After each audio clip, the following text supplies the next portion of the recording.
La Sociedad Española de Radiodifusión presenta... Ser... ¡Viva la radio! Podcast.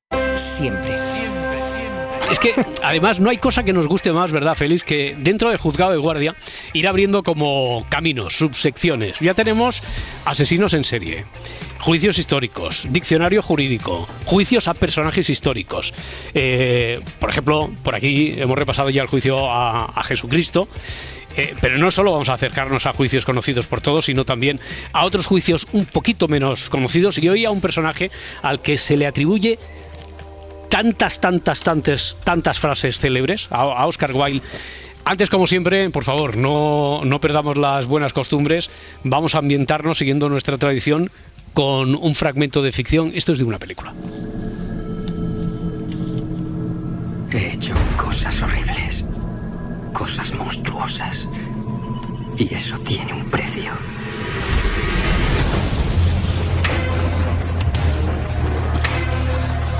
¿Te acuerdas de cuando llegué a Londres? Tenías las dos únicas cosas que merecen la pena: belleza y juventud. El mundo es tuyo. Belleza y juventudes eternas de Dorian Gray, el retrato de Dorian Gray, que está basado en la obra más famosa. Creo que tú, que te has estudiado al personaje para poder enjuiciar el juicio, Félix, creo que, si no me falla la memoria, la única novela, ¿no? Puede ser, de Oscar Wilde. Sí, señor. La única novela, eso es. La única novela. Bueno, tú has visto la película, viste la película en su momento.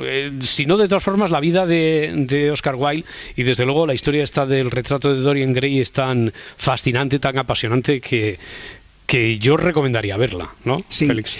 Yo, fíjate que yo me he leído alguna novela de niño de estas.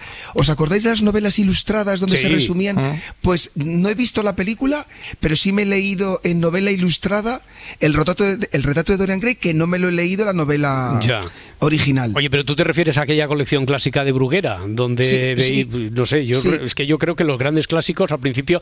Mira, el primer Quijote yo lo leí ahí. Recuerdo. La Isla Misteriosa también la leí ahí. Mucho.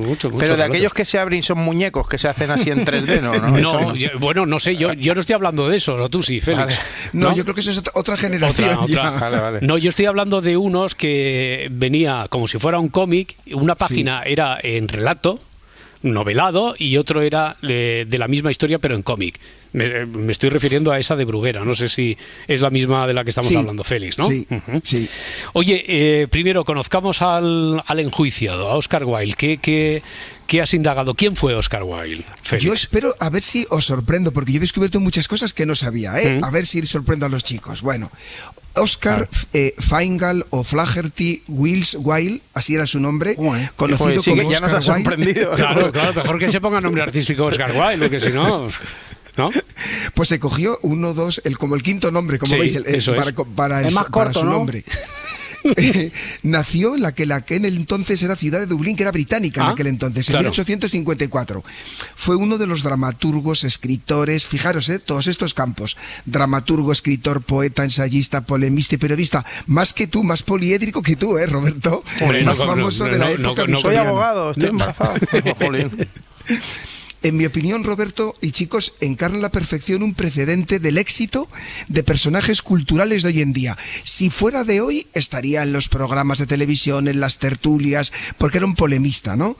Durante una época de su vida fue un triunfador, gozando de un fulgurante éxito a todos los niveles a finales del siglo XIX, y aquí viene el problema, o no, para mí no es un problema, para mucha gente sí, que él no se escondía y vivía como un triunfador. Y exhibiendo su vida, porque pues que vivía bien, con buena ropa, gastando dinero, en determinados aspectos, además, que ahora veremos, que la mojigata sociedad victoriana de la época consideraba una aberración. Claro, eso no se perdona, y sobre todo la primera parte, eso de no esconder, pues que podía vivir, pues, se podía permitir vivir con ciertos lujos, a veces con ciertas extravagancias.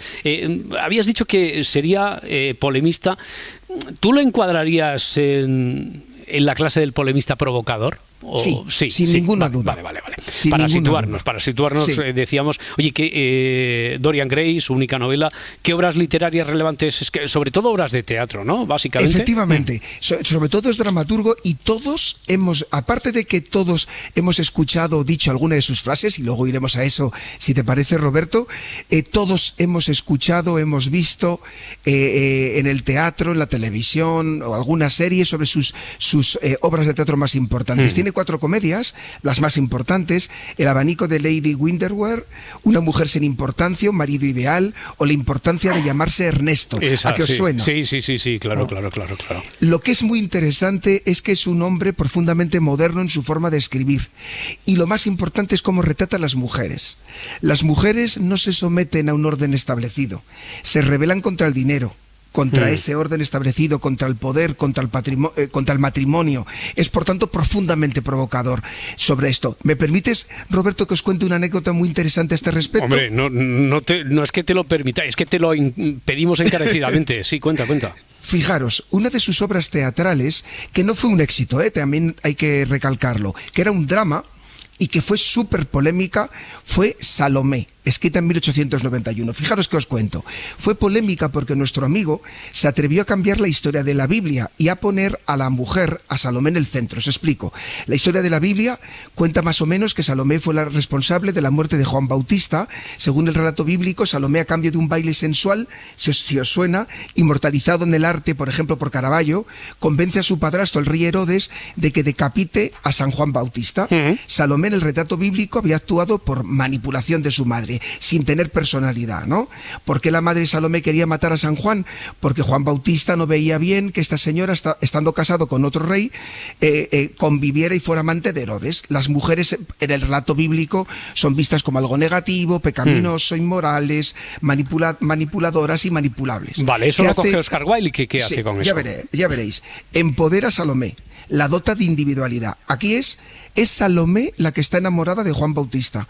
San Juan la rechaza y ella, por despecho y venganza, valiéndose de su poder y de su sensualidad, manipula a Herodes para que le mate. Ya, a ver, se montó una buena, ¿no? Un escándalo cuando se estrenó la obra, imagino, Félix. Os pregunto, ¿creéis que esta obra, 1891, se pudo estrenar en el Londres mojigato victoriano?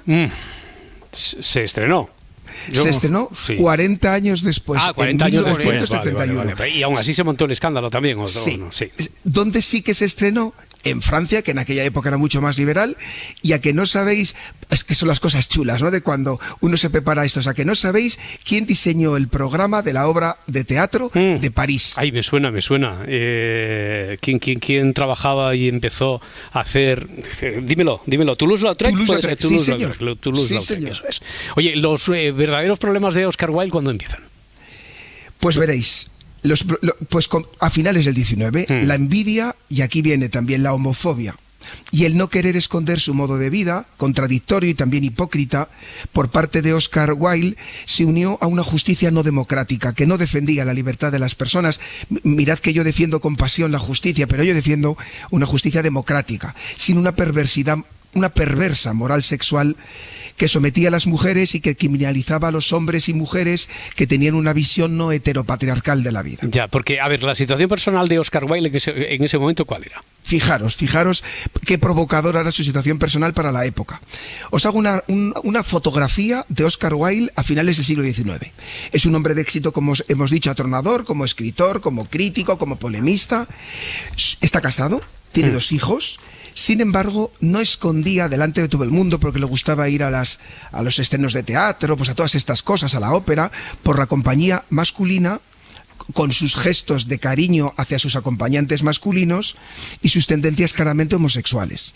Esta actitud enfadaba a gran parte de las élites victorianas. Bueno, vamos conociendo al personaje que, como decíamos, y que no se le escapa a nadie, se le atribuyen un montón de... Yo siempre pongo en cuarentena cuando dicen, como dijo Oscar Wilde, porque se le han atribuido tantas frases. Escribió, pero tampoco escribió tanto Oscar Wilde, aunque desde luego todo fue muy, muy brillante. ¿Tú has repasado algunas con las que te quedarías? Me lo he pasado pipa. Sí, a ver, ¿con qué te quedarías? Yo estoy seguro que vosotros y todos los oyentes de Se Amanece han escuchado alguna, ¿vale? A ver. Yo pongo 3 ejemplos. Primero, fijaros, a ver si os suena. Primera, hay solamente una cosa en el mundo peor que hablen de ti.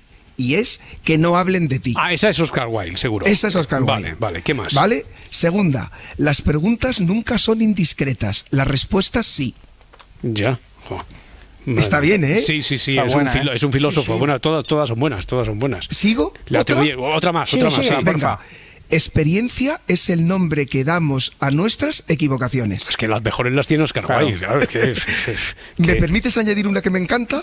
o sea, No. sí, no, vamos a permitírselo, hombre. Ya que se lo ha estudiado además, Félix, estamos Hombre, que disfrutando es muy muchísimo. chula. ¿Cuál es? Y esta me encanta para que la podamos decir a algunos que nos caen O mal. para escribirla en una taza, ¿no? Venga, esta es muy larga, Está ¿eh? larga de taza.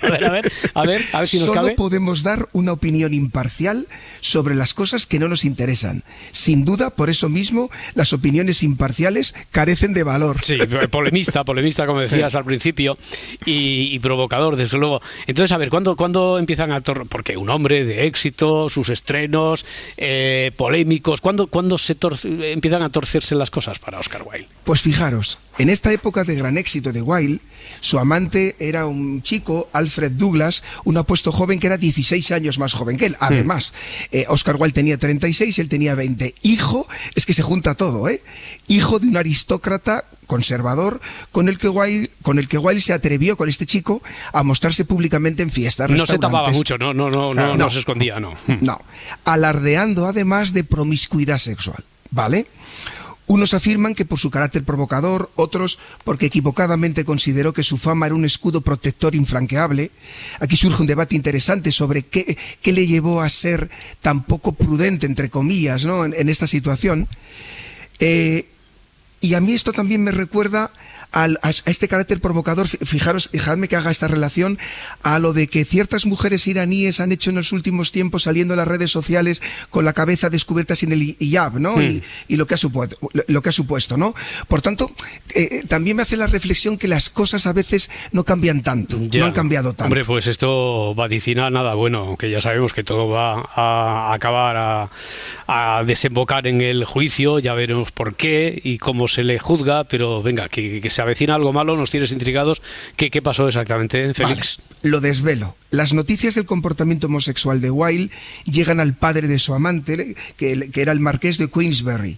Este emprendió una campaña de acoso público continuo para Wilde, para que Wilde dejara a su hijo, hasta el punto de que se presentaba él o sus secuaces a los estrenos teatrales de Wilde para intentar reventarlos. Harto de la persecución, Oscar Wilde intentó denunciar al marqués en varias ocasiones, pero no tenía pruebas. Pero esto cambió cuando poco de tiempo después el homófobo marqués marcó una tarjeta firmada con su nombre dirigida a Oscar Wilde que decía: para Oscar Wilde, aquel que aparenta ser sodomita. Sodomita es considerado, y más en esa época, como un insulto gravemente ofensivo, ¿no? El dramaturgo Oscar Wilde no lo dudó, aunque sus amigos le recomendaron que no lo hiciera. Presentó una denuncia por difamación contra el marqués en marzo de 1895. O sea, esta es la primera parte. Oscar Wilde es quien presenta la denuncia contra el marqués. Ahí hubo juicio ya. ¿Qué pasó en el juicio? Sí, pues ya veréis.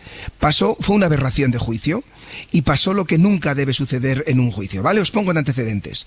Fue uno de los juicios más mediáticos de su época. Portada, o sea, que si fuera ahora saldrían todos los programas de cotilleos, en los programas de televisión de estos, pues os podéis imaginar en cuál, portada en todos los periódicos sensacionalistas de la época.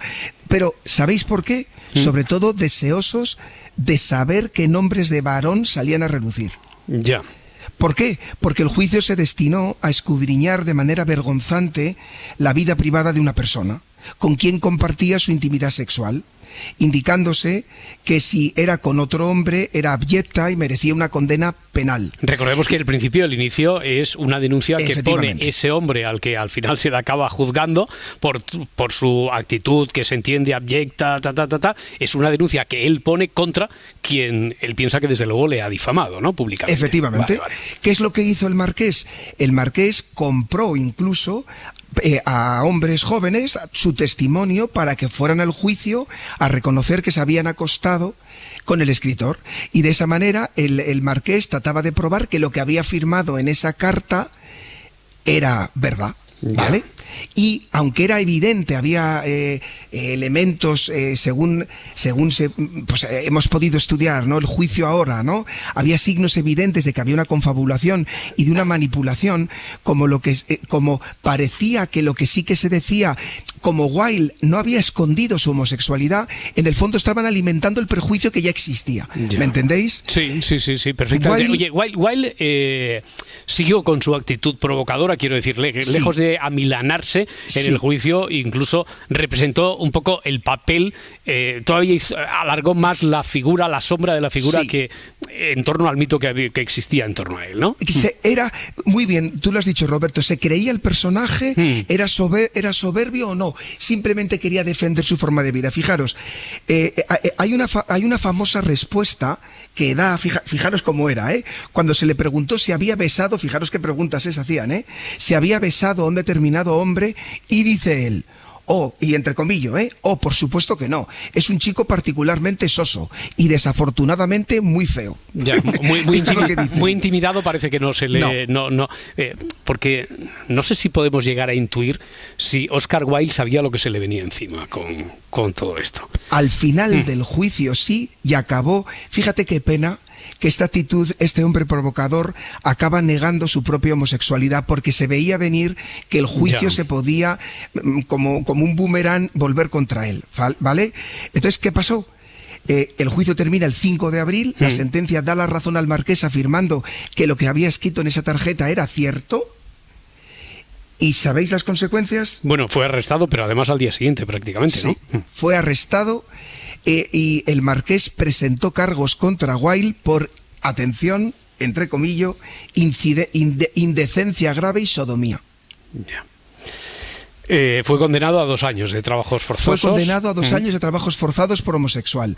Y atención, el juez dice en la sentencia que imponía la máxima pena posible, ya que ser homosexual, escribe el juez, es una flagrante indecencia. Y por eso el magistrado considera que es un castigo totalmente inadecuado, ya que, dice, no le he podido poner más pena porque la ley no me permite poner más pena, pero le pongo la máxima pena por su crimen. Ya. Yo creo que dejaríamos para la próxima semana ya cómo fue su etapa en prisión, que también fue prolífica, sobre todo muy intensa, con un escrito del que también nos tenemos que detener. Pero solo para terminar, ¿es cierto que hay otra respuesta muy célebre de Wilde en ese juicio? Ay, sí. Fijaros, en un momento memorable del primer juicio, Wilde fue interrogado ferozmente sobre el significado de una frase de uno de los poemas que había dedicado a Alfred y que la fiscalía pensaba que era un eufemismo de la homosexualidad, porque el título era El amor que no se atreve a decir su nombre. Y os digo, ¿me da tiempo de decir lo que contestó? Sí, claro. Mira, claro. Fijaros qué bonito. Dice, entre comillas, es ese cariño profundo y espiritual que es tan puro como perfecto. Dicta e impregna grandes obras de arte como las de Shakespeare o Miguel Ángel. Y esas 2 cartas mías. Es mal interpretado en este siglo, tan mal interpretado que tiene que ser descrito como el amor que no puede decir su nombre. Y a causa de él estoy aquí ahora. Es hermoso, es magnífico, es la forma más noble del cariño. Pues la próxima semana, como digo, todavía nos queda por hablar, por conocer cómo fue la etapa en prisión de Oscar Wilde y sobre todo para reflexionar sobre cómo ha cambiado la justicia, por qué existía ese tipo de justicia en ese momento y sobre todo me interesará mucho conocer tu opinión, eso que muchas veces se comenta de no podemos mirar con ojos del presente y juzgar aquello que ocurrió en el pasado, si aquí se puede aplicar o no se puede aplicar o en qué medida. Félix Martín, un abrazo, fiscal. Un abrazo enorme para vosotros. Hasta la próxima semana. Adiós. Hasta luego, chicos.